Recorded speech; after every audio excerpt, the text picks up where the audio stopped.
Assalamualaikum warahmatullahi wabarakatuh. Halo teman-teman, ketemu lagi dengan caraku 55. Selamat Hari Raya Idul Fitri. Mohon maaf lahir dan batin, baik kata-kata atau tutorial saya yang tidak berkenan buat teman-teman, saya mohon maaf lahir dan batin. Dan semoga teman-teman dalam keadaan selalu sehat walafiat dan dimudahkan rezekinya. Kali ini saya akan membahas yaitu ciri murai batu over birahi saat dilombakan.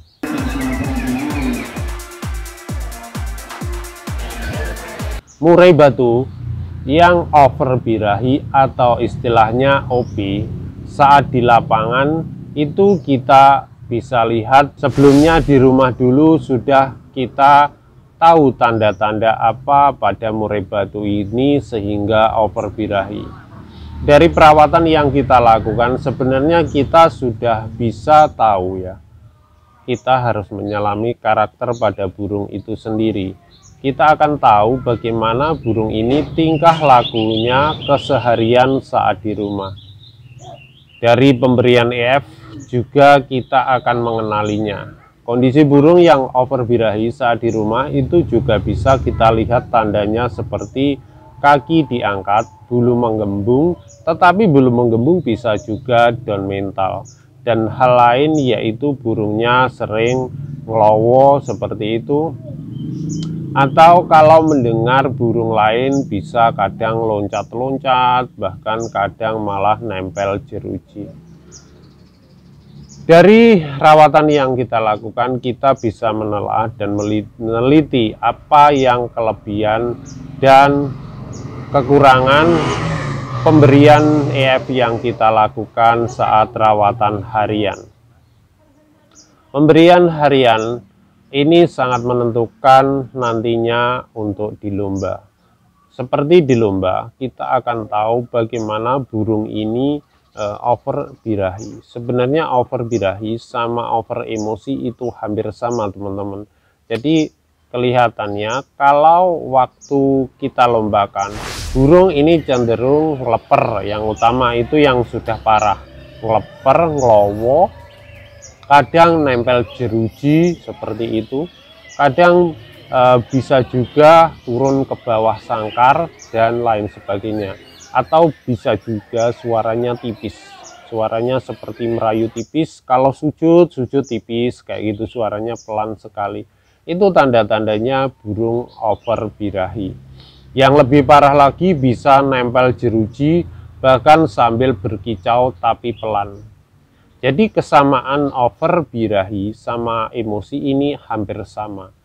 Kalau di emosi itu cenderung dia akan nabrak loncat, narung kayak nerkam kayak gitu. Tapi over birahi di sini ada kesamaan dengan over emosi tetapi tidak sama.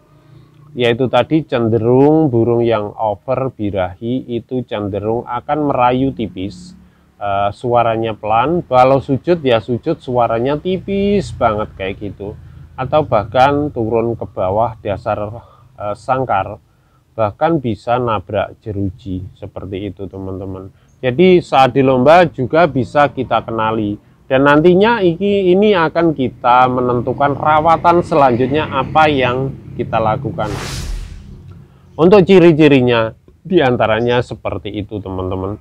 Dan hal lain yang harus kita lakukan saat kondisi burung over birahi seperti ini, seharusnya tidak kita lombakan dulu. Ini solusi mungkin buat berguna buat teman-teman. Dari pengalaman saya itu saya tidak lombakan dulu, minimal itu 3 minggu sampai 1 bulan. Dan kita harus mengetahui penyebab over birahi ini apa. Pertama, bisa juga extra fooding EF tambahan yang kita berikan, misalkan jangkrik berlebih, ataukah pemberian kroto berlebih, atau pemberian ulat kandang berlebih seperti itu. Atau mungkin di rumah itu teman-teman ada beberapa burung contohnya gini, ada teman-teman memelihara murai batu sekitar minimal 3 ya. Kalau Kalau 2 sih hanya bisa tapi agak jauh. Nanti ini akan memicu dia untuk birahi dan emosi, dan dia akan semakin berkicau dan sebagainya, bahkan narung. Kalau kita biarkan sehari-hari seperti ini, burung ini di lomba nanti tidak akan tampil teman-teman. Kebanyakan karena di rumah ini sudah over birahi, berkelanjutan nanti di lapangan saat lomba ketemu lawan makin birahi karena tenaganya sudah habis saat di rumah teman-teman. Jadi solusi dari saya, yang pertama yang harus kita teliti yaitu masalah extra podding. Pemberian extra podding yang kita lakukan yaitu dengan cara menurunkan jika pemberian kroto seminggu 2 kali harus kita pangkas jadi 1 minggu sekali. Untuk jangkrik tetap dulu ya. Terus nanti dilihat seminggu perubahannya gimana. Jika tetap harus kita hentikan krotonya atau pemberian ulat lainnya seperti itu. Untuk mandi ini bisa juga teman-teman seminggu 2 kali atau 3 kali. Saran saya yaitu mandinya pagi aja biar faktornya ini naik dan birahinya nanti bisa stabil juga. Saat mandi pagi ini juga sangat pengaruh teman-teman, karena kalau faktornya naik otomatis birahinya juga akan stabil. Ini menurut saya. Dan hal lain, jika penjemuran terlalu berlebih ini makin membuat burung ini birahi tidak emosi, ya sebaiknya penjemuran dikurangi seperti itu. Terus bisa seminggu 5 kali kita embunkan seperti itu, atau umbaran seminggu 2 kali sampai 3 kali. Juga teman-teman harus tahu mungkin ada pemberian vitamin lainnya, teman-teman harus juga teliti. Mungkin terlalu banyak doping atau terlalu banyak minyak ikan yang berlebih, ini juga bisa birahi teman-teman. Jadi setelah kroto kita teliti saat itu di rumah itu dengan rawatan harian. Jika tetap berarti kira harus menurunkan porsi jangkrik.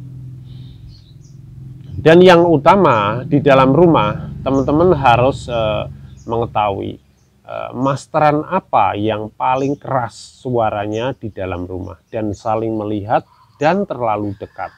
Ini jauhkan dulu, terutama jalak dan sebagainya yang suaranya melengking keras. Untuk burung-burung muda ini biasanya masalah birahinya juga belum stabil, yang ada dia nanti makin emosi dan narung nggak karu-karuan. Baiknya kalau ada masteran di rumah yang suaranya keras, agak jauhkan atau tidak melihat. Kalau mendengar pun pelan-pelan. Sering saya katakan pada teman-teman, itu kalau masteran itu jangan ditempel dekat kayak gitu. Itu pengalaman saya. Ini burung cenderung makin emosi dan birahinya makin tidak terkontrol, dia akan semakin emosi nantinya teman-teman. Ya itu aja dari saya teman-teman, semoga bermanfaat buat teman-teman. Mungkin teman-teman mempunyai pendapat yang berbeda-beda atau mungkin mempunyai pendapat yang sekiranya membangun buat teman-teman kicau mania. Silahkan diisi di komentar, atau yang mau ditanyakan silahkan mengisi di kolom komentar. Itu aja teman-teman, semoga teman-teman selalu sehat walafiat dan dimudahkan rezekinya. Terima kasih, berbagi ilmu itu indah. Wassalamualaikum warahmatullahi wabarakatuh.